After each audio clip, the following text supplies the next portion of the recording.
Hi, I'm Christine and welcome to my knitting room. Today I'm going to show you a cute little project called a convertible hat.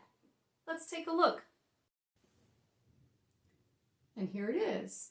I used a nice variegated yarn for the main body of the hat, a nice complementary, somewhat contrasting color for the brim, which is a hung hem. At the top I have some eyelets that I've threaded with I-cord and to gather it all up. And here's why it's a convertible hat. You can undo this little I-cord bow, open it up, and it can be worn as a nice looking little neck warmer. So dual purpose little accessory. Can be worn as a hat or can be worn as a neck warmer. Super cute. Let's talk a little bit more about the basic construction of the hat. As I said, we have a hung hem here in a contrasting color. And hung hems are very common in machine knitting. Either you don't have a ribber or you don't want the ribbed look and you just want to do a hung hem. And how that works is just knit several rows. You have a turning row, you knit your remaining rows, and then you simply pick up and literally hang the stitches on to the main piece. And so you have a nice little rolled brim there.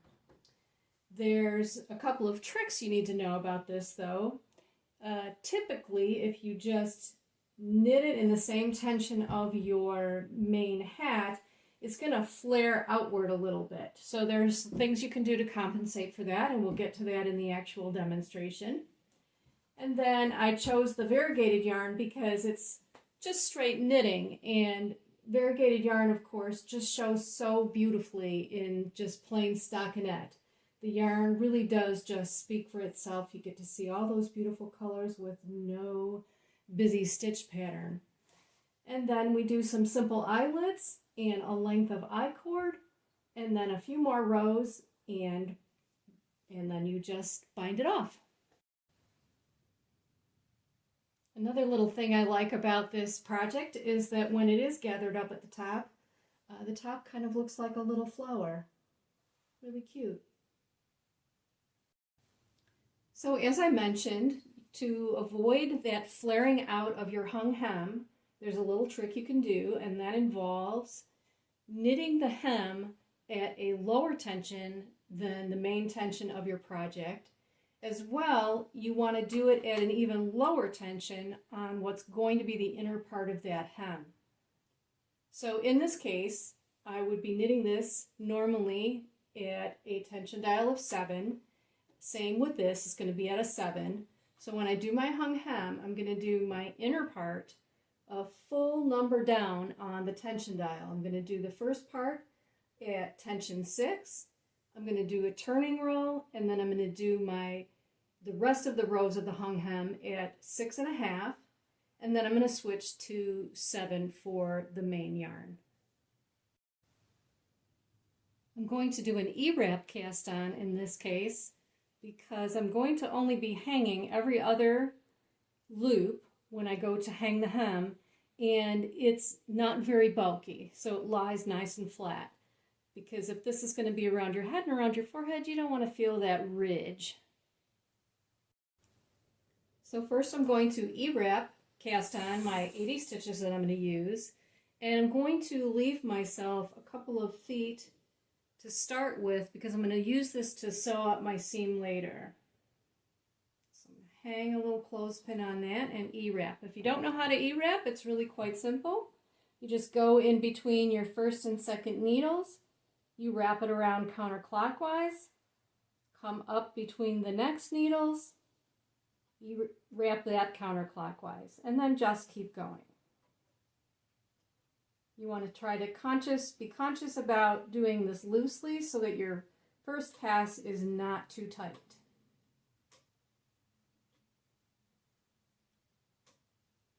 I have E-wrapped my 80 needles. I'm making sure my row counter is at 0. My tension dial is set where I want it at 6. I'm going to make my first pass across, and I do count that as row number 1. Okay, looks good. I'm going to hang two of my cast on combs here.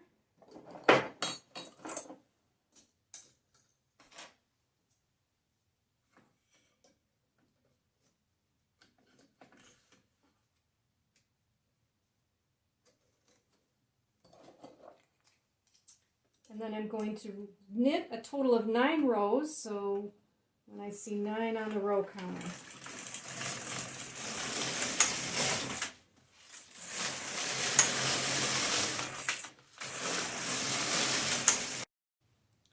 Another thing you want to do when you're doing a hung hem is you have a turning row. And what the turning row does is it's one row knit at a looser tension, and this just helps the hem fold really nice and flat. So I am at tension dial number 6. I'm going to go up one click past my main tension. So I'm at 7.5 here. I'll do my turning row.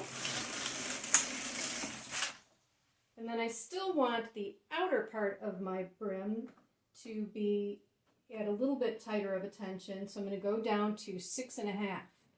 And now I'm going to do 10 rows.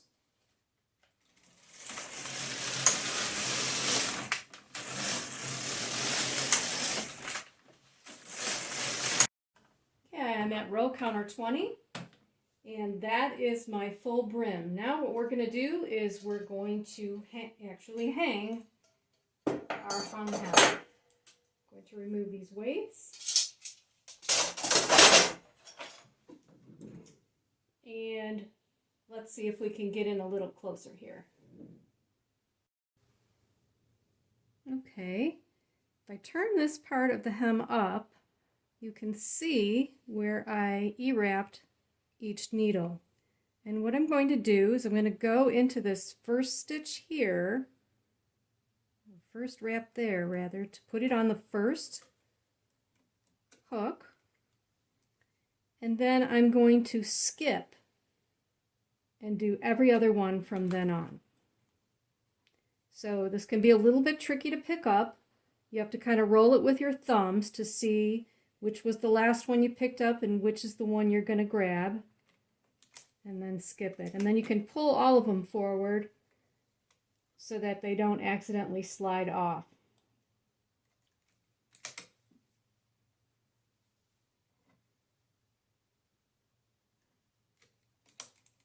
There's that one. Skip that one, grab the next. Ooh. You got to kind of keep rolling it with your thumb so that you can grab it. And you want to just grab just those 2 loops that are part of that first stitch. And here I am, look at me, dropping stitches. So keep an eye on your back stitches too.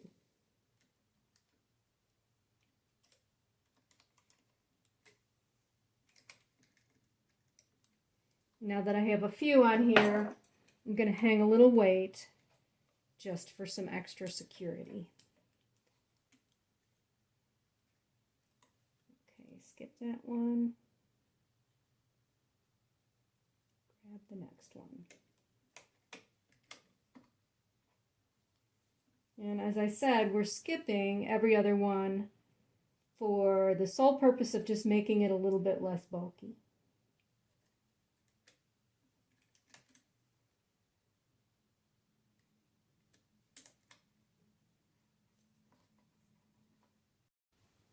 It is worth mentioning here that when you are hanging your hem, your stitches aren't going to come out perfectly even. What's going to happen is you're going to end up being scooched over one way or the other. And that's because when you are lifting the hem back up over, the knit stitches are now going in a different direction. So on the back side they're going upwards, on this side they're going actually downwards. So do the best you can. When you get to the edge, if you are 1 stitch short, just hang it on the second to the last needle, and don't worry about it, because when you go to join your seams for your hat, that's all going to just disappear. So now I'm going to rehang my cast on comb here to use for weight.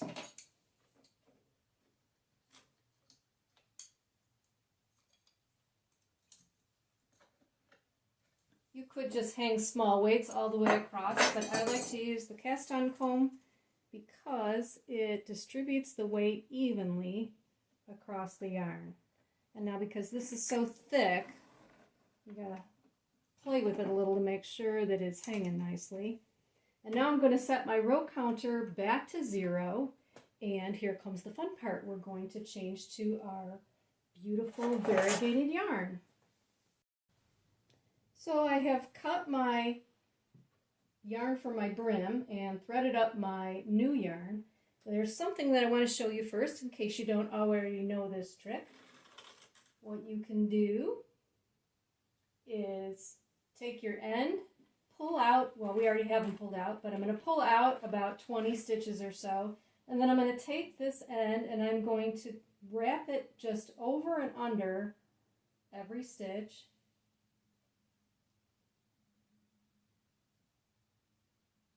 And then now I don't have to run this under later. So a little time saving step there. You can just weave your ends in as you go. I'll put a little clip on that to keep it out of the way. And now I am going to do my first row in my color. You want to always go slowly because that first row where you have hung your hem is going to have a lot on its hooks and might be a little bit tight. All right, I have changed back to my main tension of 7.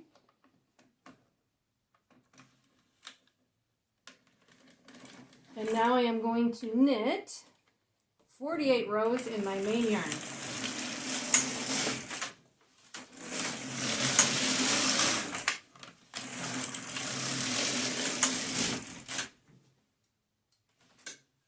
And I'm going to have to rehang my comb here because that yarn was so thick on that hung row that it's just going to require rehanging.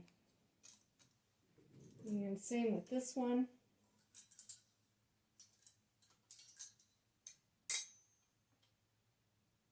And before I do that, I'm going to also do the same thing with the tail of my main color yarn. I'm going to just take it and wrap it around every other needle.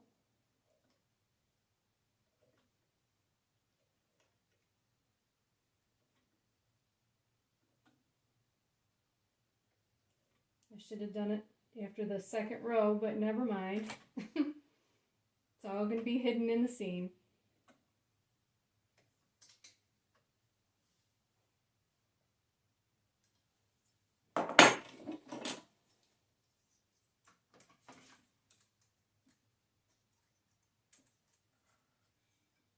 Always make sure that you don't get your working yarn caught under the other teeth of your cast-on comb, or that's going to cause you some problems too.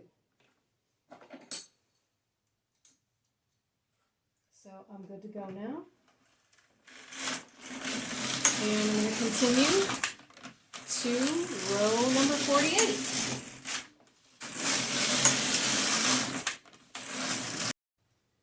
If you're not already, you should get in the habit of every 20 rows or so adding a little bit of an extra weight at the edges of your knitting. And that's because as your knitting progresses, those ends kind of tend to flare inward.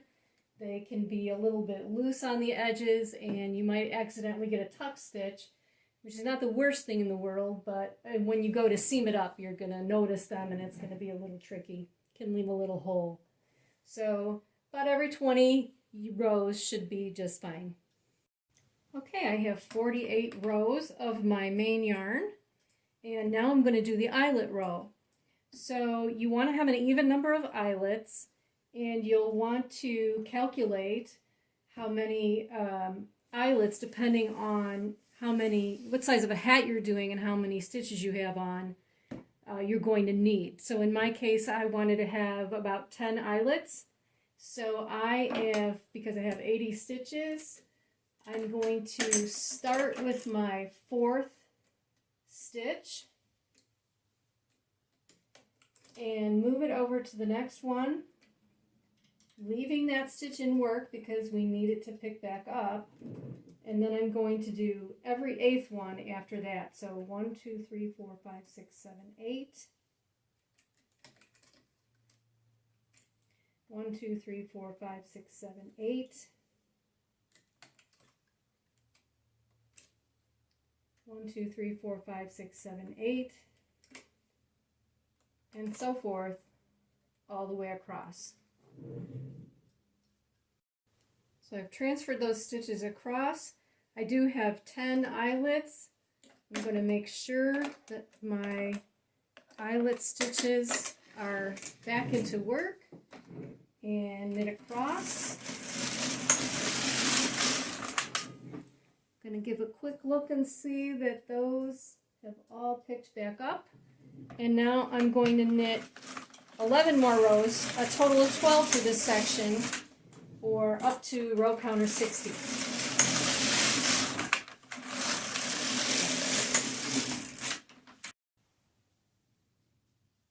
Look at those beautiful colors, how fun.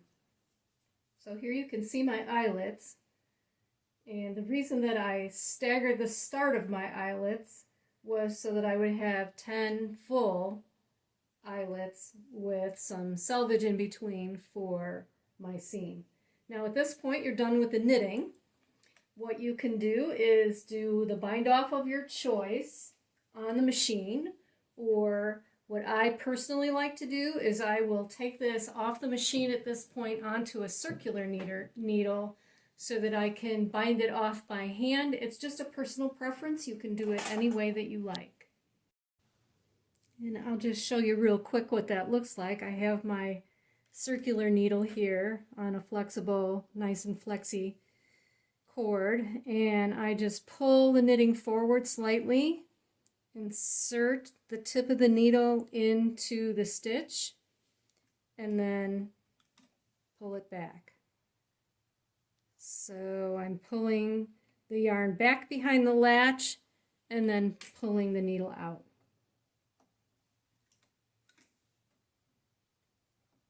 This is, of course, an extra step, but as I said, it's a matter of personal preference. I just like to do it this way. Usually by the time I'm done with knitting a project, I am ready to sit back on the couch with my feet up and do a little bit of handwork.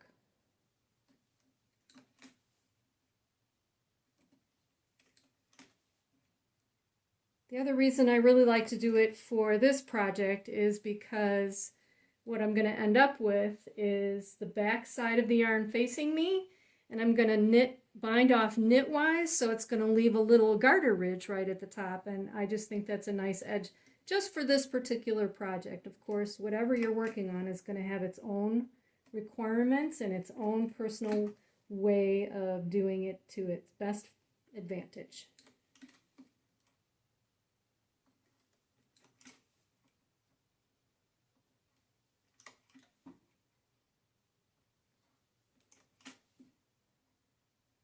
I also find that a hand knit bind off gives you greater control over the amount of stretch. Sometimes you need a stretchier bind off than you can achieve on a machine. You can also do, if you're not familiar with, you can find plenty of tutorials online for cable bind off and other super stretchy bind offs. So again, it is just a matter of personal preference. I just like the hand knitting bind offs better. Now we're going to knit our I-cord. I-cord is super simple on the knitting machine. All you have to do is pick 3 needles. We are going to quickly E-wrap the 3. Knit those 3 across. And then I am going to set the carriage to slip. So on the LK150, that is the inner lever here, and I'm going to just set it to slip.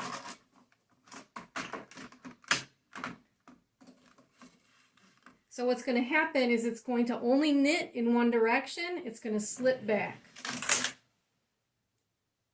and then it will knit, and then it will slip. And what that does is it has the effect of pulling the knitting stitches into a tube. And one other thing we're going to do is we're going to dial the tension down a little, because that slipped row tends to give a lot of slack to the knit stitches. And then that's all you got to do is back and forth. You can see my little tube is forming already. I purposely selected these 3 needles close to the row counter because I know I'm going to want to do about 200 passes on this. My little tube, can you see it? And I want to keep track.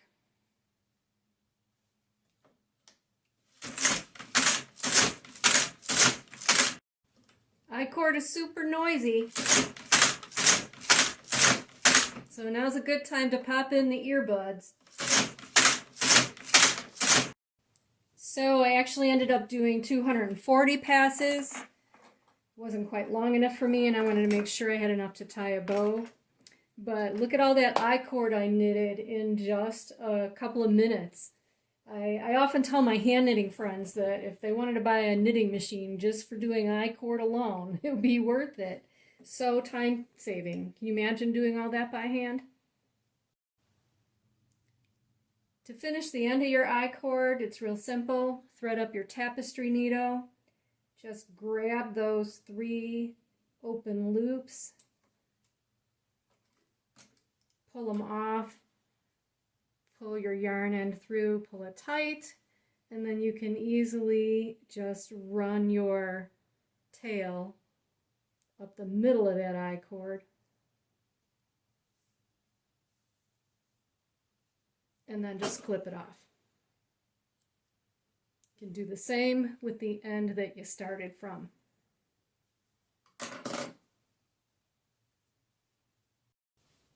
Here we are in the final stages, getting ready to do our side seams. And I gotta say, this fun color, I'm just really loving it. It looks really good with the purple. Wasn't so sure it was going to work, but it really did. And if you recall, I left myself a long tail of that purple so that I can sew the edges of the seams together there. And I also left myself a long tail of yarn at the end so that I can mattress stitch my way down. So let's get to that. So mattress stitching your edges together provides a nice, neat, invisible seam. If you're not familiar with it, what you're doing is you're working from the right side, and you're going into the little ladders in between the stitches. They're hard to see, but if you pull apart your main knitting, you can see that little ladder almost that goes in between your stitches here. So it's tricky to find them on the end, but you can do it. And we're going to start with the hem, and basically I'm going to go 1 stitch above, so I'm actually going to be knitting into picking up the first bar of the color.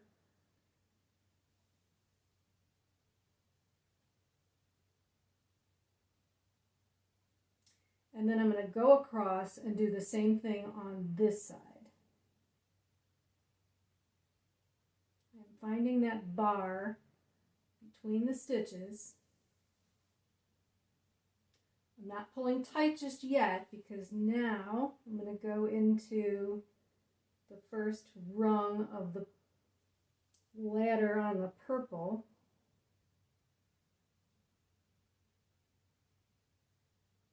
And it is a little hard to see,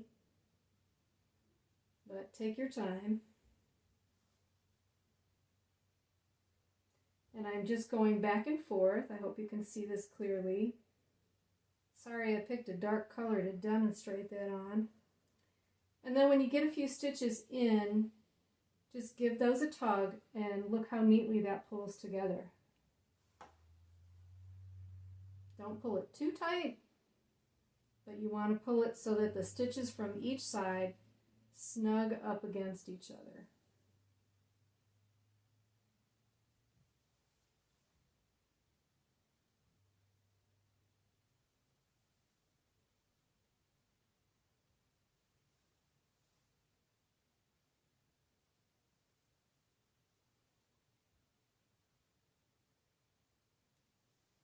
And you are just picking up those little ladders one rung at a time. About every 5 or 6 stitches, give it a little tug, draw those edges together. And you're going to do this all the way around to the inside.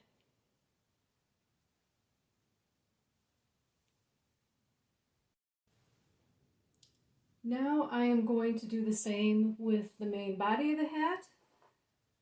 Starting with my long tail, I'm first going to go across and pick up actually both legs of that stitch, come across, and then I'm going to just start mattress stitching like I did before. Find that first little ladder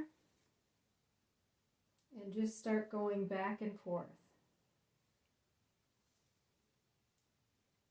If you can see well enough, I'm going back to where I came out on that side and going in and picking up the very next ladder. I'm not skipping any. So here's where I came out. I'm going back in there and picking up the next ladder.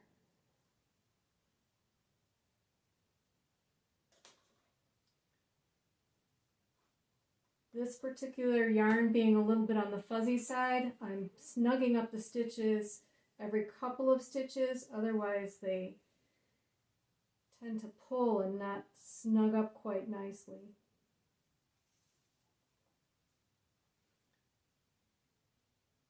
If you want a better demonstration of mattress stitch, I suggest, if you haven't already discovered Diana Sullivan, you head over to her YouTube channel. She has some wonderful tutorials and she's a much better explainer than I am.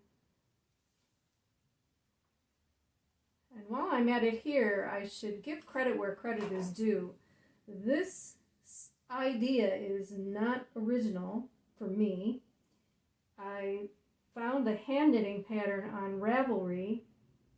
It's called Sack Hat, and the designer is knitculture.com. I will put that in the description so you can go refer to it. It is a free pattern, and I just adapted it for machine knitting.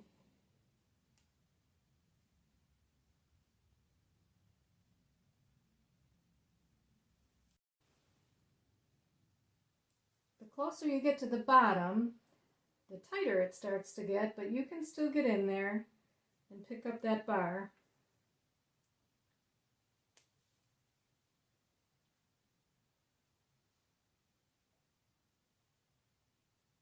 A little bit tricky, but just be patient with yourself and get down in there to that last little stitch.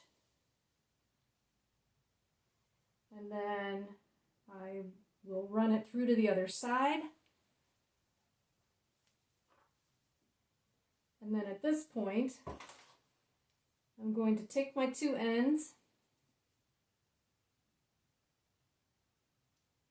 do a little double knot there, and then I can easily hide these ends within the rim of my hat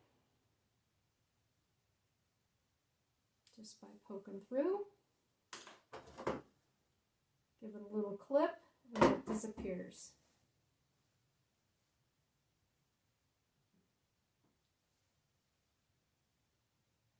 This one I'll go in this direction.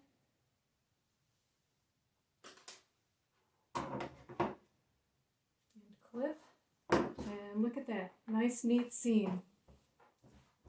The only reason you can tell that's there is because of the color changes. But that's it, we're done with the knitting. Now all that's left is threading up our I-cord. So I have folded it in half. I have my seam over here on this side. I'm going into the 4th hole and I'm just pushing that through with my finger. Up the next one, down, and up the next one after that.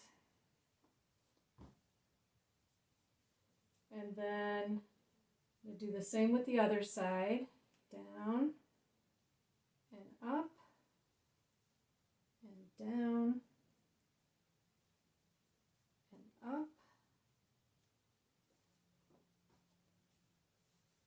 even it out a little bit.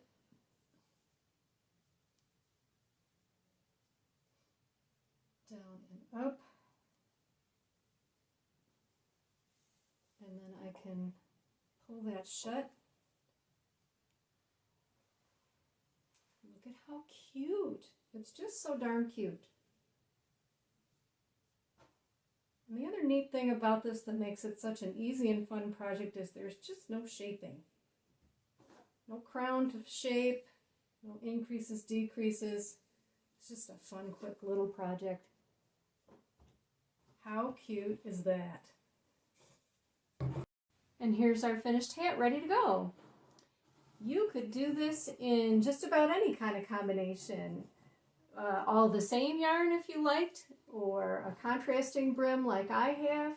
I think it just really also lends itself so beautifully to the self-striping and self-patterning yarns. I think it's also especially cute in toddler size. Very cute for a little kid. These are two that I did a while ago. I did do them on my Brother 260 and I did ribbing instead of a folded brim. These were, I believe, Deborah Norville self-striping everyday worsted. But I'm just a big kid at heart, so I like wearing them too. And here it is as a cozy neck warmer. Thanks for visiting today. I hope you enjoyed this project and that you'll give it a try too. It's lots of fun. Be sure to like and subscribe and click the notification bell. And stay tuned for my next video.